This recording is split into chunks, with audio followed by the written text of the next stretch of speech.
Greetings, fellow gorehounds, and welcome back to Blood Splattered Cinema, where I put the laughter back into slaughter.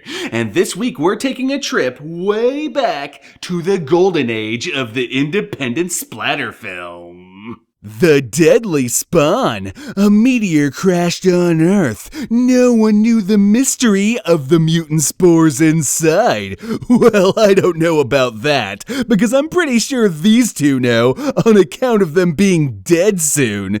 Anyway, as some of you are aware, the 1980s were the heyday of the independent splatter film.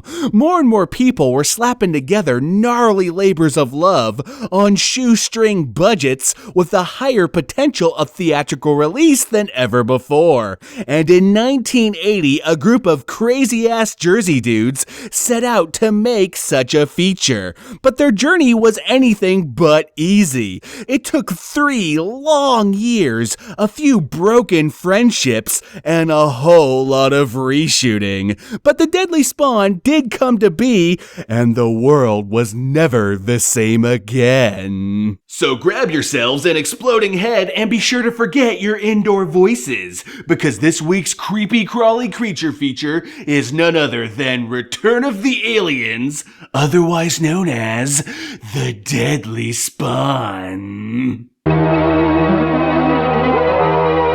The Deadly Spawn, brought to you in Waterovision. And you just know it's a wonderful sign when a movie's titles are out of focus.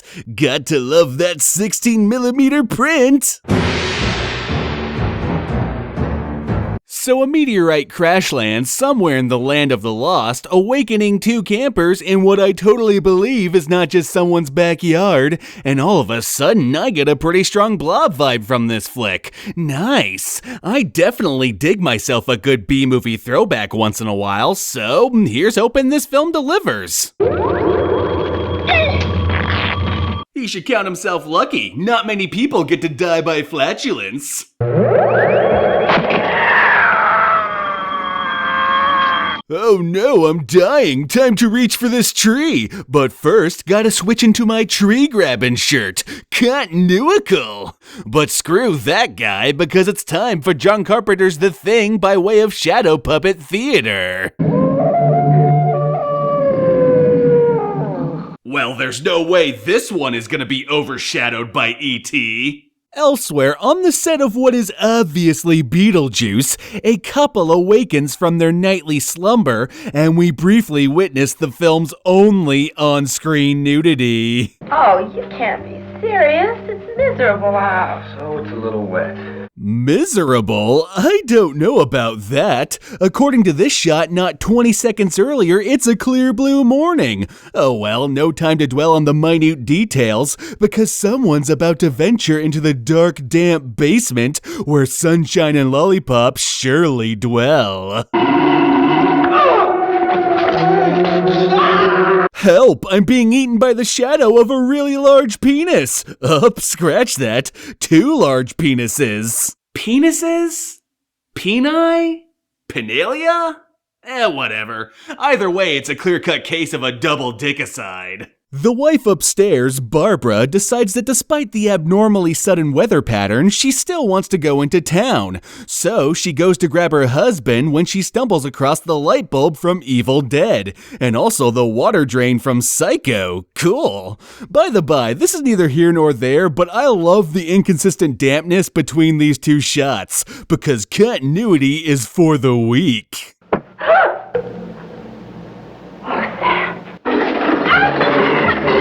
Aw man, when they said this movie cost an arm and a leg, I thought they were joking. Actually, the cool thing about The Deadly Spawn is that the movie supposedly cost less than $20,000. It's pretty damn impressive that such a well-designed monster was created on such a tiny budget. But that's what you get when you hire a true craftsman like John Dodds, who's best known for his work on the Beauty and the Beast Broadway production. Yes, even Disney could not deny this man's amazing talents. Well, it's bad for you, but the skin is the tastiest part. After the world's most effective facelift, another couple within the same house awaken, which, believe you me, is pretty confusing until you realize this woman, Millie, is Barbara's sister, and she and her husband Herb are merely visiting while on vacation, which is a pretty boring vacation when you think about it, but whatever, I guess Tahiti was too expensive. But forget about that for now, because it looks like we got a young Rick Baker in the house. Oh no, my mistake. Obviously this kid's more the Harryhausen type. Your Uncle Herb and I find ourselves awake a little earlier than usual. Sorry, Auntie, I couldn't hear you over the sound of the sound mix, or lack thereof, as the case may be. Fun fact, Charles here is played by Charles Hildebrandt, the son of the famous illustrator Tim Hildebrandt, who's best known for his work on the original Star Wars poster. Now that would be a cool enough factoid all on its own, but wait, cause there's more. You see, Tim isn't just Charles's father, he's also an executive producer on this very film, and he supplied the house in which most of it was shot. Which, by the way, is why this room is as awesome as it is. Pretty cool, huh? Anywho, continuing to fill out the cast is Big Brother Pete, the resident science guy. Do you remember how the thing from another world got killed? Speaking of the lunatic fringe, why do you mess around with that junk? Geez, Bill Nye, do you have to be such a douchebag guy? After breakfast, Millie decides to leave for Grandma's place, but not before putting a sign out front for the electrician expected to stop by. Back inside, Uncle Herb performs a psychological evaluation on Charles because, as it turns out, Uncle Herb is a psychologist and is utterly fascinated by Charles's love of the macabre. The mole people, Frankenstein. The Terror from Beyond Space. How real are they to you? This scene right here plays into the overarching theme of the movie, that being the frustration of being a child with an active imagination surrounded by the dull suburban world, doing everything within its power to take that away. This idea is first shown mildly with a prank Charles plays on his aunt, who doesn't fall for it, accidentally leaving the poor boy bummed. Also, it leaves him a good 2 years older, but that's just what you get when you film a movie over the course of 3 years. Oops-a-daisies. But the theme is then further reinforced by the breakfast scene when his brother belittles him for having his head up in the clouds. And of course, it's then brought into the forefront when his uncle psychoanalyzes him. What's great about this idea is that it's one that any horror fan can relate to. Adults and parental figures tend to not understand why a child would fall in love with something so visceral as a horror film, and have a tendency to think something's wrong with them if they do. But fuck that analytical shit, because the electricians arrived and the sign out front tells him to go to the basement. This naturally prompts Charles to throw on a Dr. Zaius mask, because why not, and get his prank on.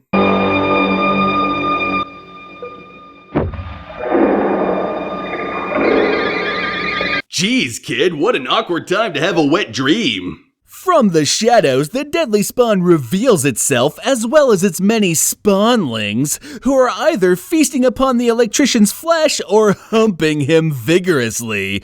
Given their design suggests a cross between a piranha and a spermzilla, I'm gonna go with thumpin'.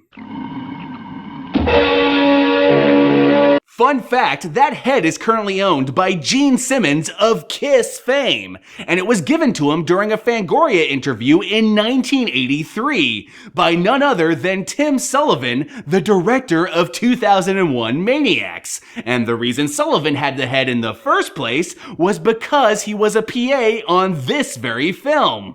Small world. So while Charles comes to the frightening realization he's trapped in the middle of a Duran Duran video, two of Pete's friends, Frankie and Ellen, arrive upstairs bearing the unexpected gift of a dead spawnling. Unsure of what the hell it is, they decide to put their scientific skills to good use.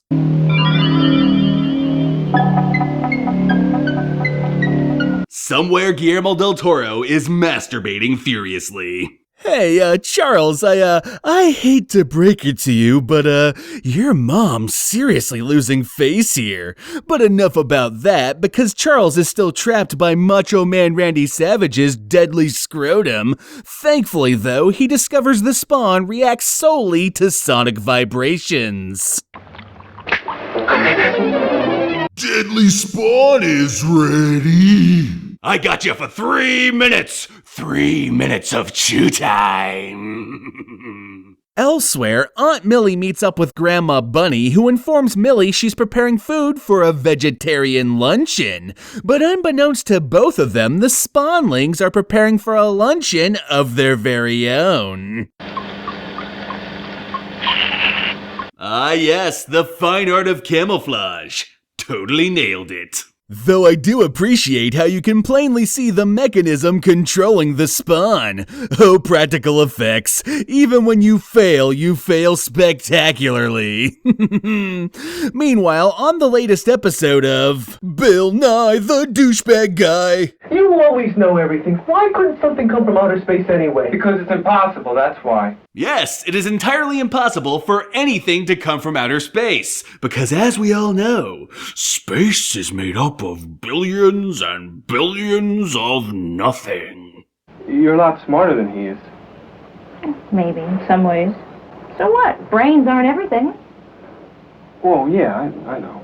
Man, John Cusack, you will say anything to get in her pants. I must say, though, I do love the symbolism of modern man evolving from this Neanderthal. Even the movie doesn't like him. Hey, wait a second. Is that Carl Sagan? The hell? So the character who refuses to acknowledge the value of imagination has a portrait of the man who once said, "Imagination will often carry us to worlds that never were. But without it, we go nowhere." That, my friends, is called irony. Yes, kiss for the Sagan. The Sagan is pleased. Back at Grandma's place, a spawnling makes its way into the blender just as company arrives. And boy, I sure do hope they like creme de la spawn.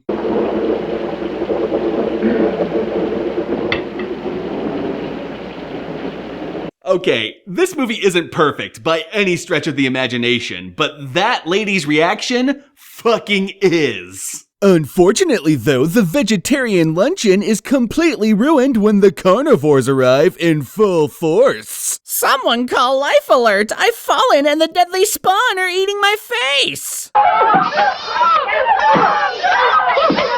Jeez, the Golden Girls Halloween specials got dark.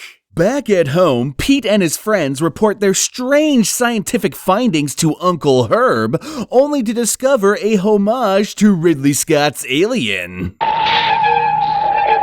Hey, Uncle, John hurts, don't it? They escape the spawnling-infested room, only to run into the main spawn itself, who chases them upstairs. Thankfully, though, Charles escaped the basement somehow, and distracts the main spawn with some timeless opera, which for copyright reasons is played in reverse. See if you can tell!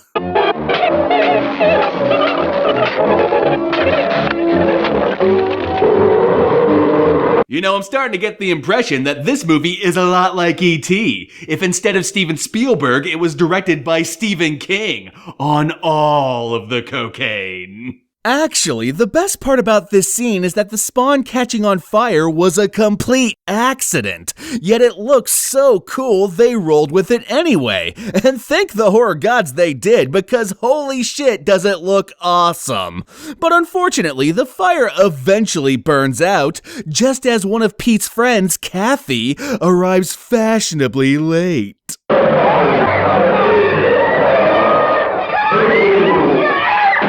She hasn't even been in the movie 1 minute and already they're ripping her clothes off. Oh, deadly spawn, you know exactly how to warm the cockles of my heart. Now look, you stay here. Oh, no. No way. I'm coming with you. You're not going to leave us here? Look, we don't know if it's still out there. Now shut up. Look, if I get away, I want to be the only one who gets away. Bill Nye, the douchebag guy. Eventually, Pete gives in and lets the others follow, but the spawn is on them like white on rice. Or, brown on rice, if you prefer healthier analogies. Jesus, he just threw out the window like, fuck this bitch. I don't even know what to say anymore. That's just amazing. Dude, holy shit! Ow! That actor just smashed his head into the window and kept going like it was no big deal. Not to mention the fact that he's on an actual roof without any ropes or safety nets. Shit, this character may be a douche schnozzle, but the actor is a bona fide badass. Please, Frankie, we have to do something. I can't stand it. I don't know. Look, lady, we don't have time to establish your character. We gotta keep moving. Back outside, Pete discovers both his dead parents' car as well as his dead lover's corpse, which understandably causes him to go way off the deep end. Now, this scene right here is a natural progression of the theme I mentioned earlier. Pete's utter lack of imagination has reached critical mass, with him straight up rejecting the threat immediately in front of him, because he can't handle the truth of its existence. It's the unknown, and Pete can only accept the well-known. Meanwhile, Charles is using every ounce of his creativity to put together an anti-spawn bomb, because he accepts the unknown for what it is, and because of that, he can rise to the occasion. So essentially, Charles's ability to think outside the box grants him the skills to survive, while Pete's limited thinking has made him a sitting duck. None of this is too complicated or deep, but it is there, and I appreciate that it is. Here's Deadly. So as the spawn corners the teenagers, Charles runs in with an explosive head attached to a power cord and goats the monster into eating it with loud noises. Unfortunately, however, plugging in the head proves far more difficult than anticipated. It was very nice of the spawnling to land with a screwdriver already embedded. Imagine how it would have turned out if he hadn't. Why, the boy might have had to stab him himself, and that wouldn't be heroic at all.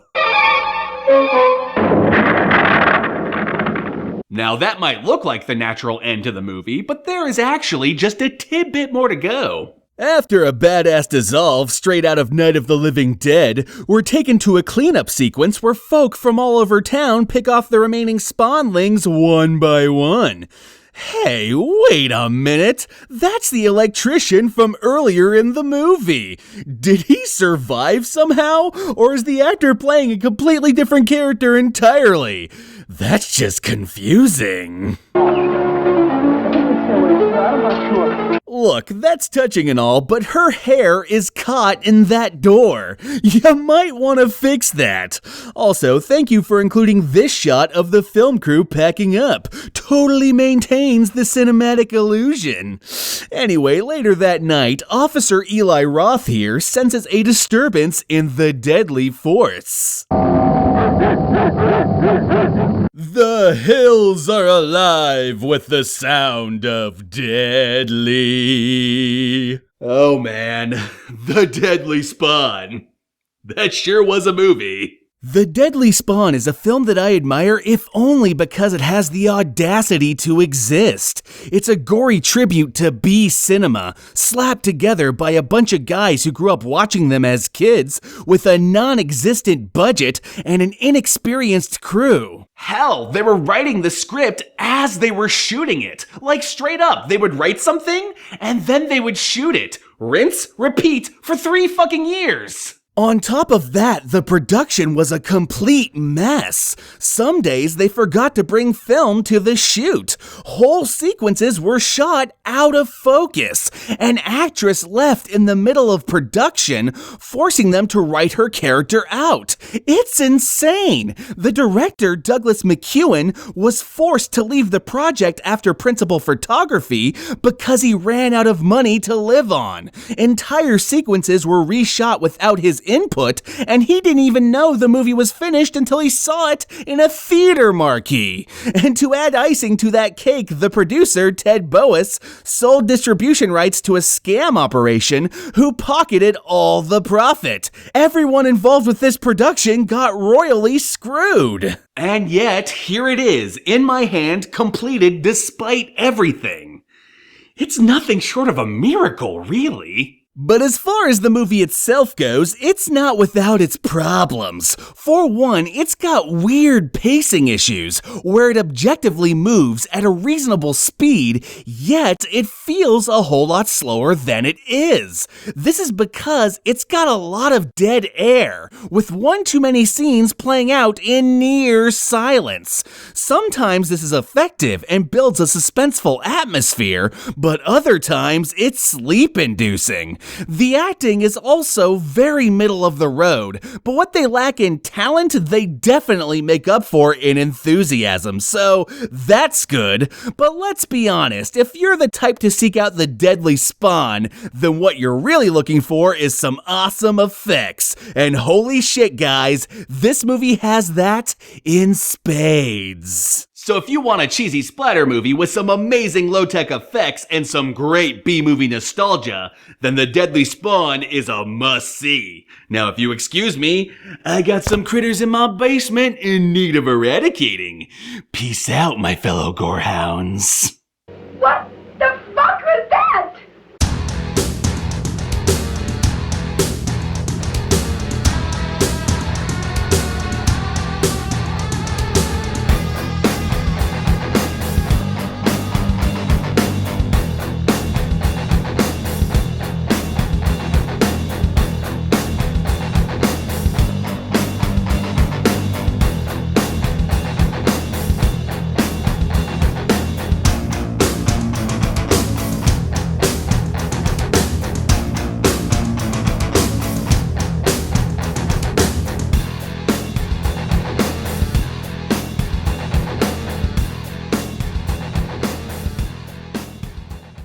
By the way, if any of you were wondering if I'm going to review Metamorphosis, the sorta kinda not really official unofficial Deadly Spawn sequel, well, here's what I got to say about that. Why?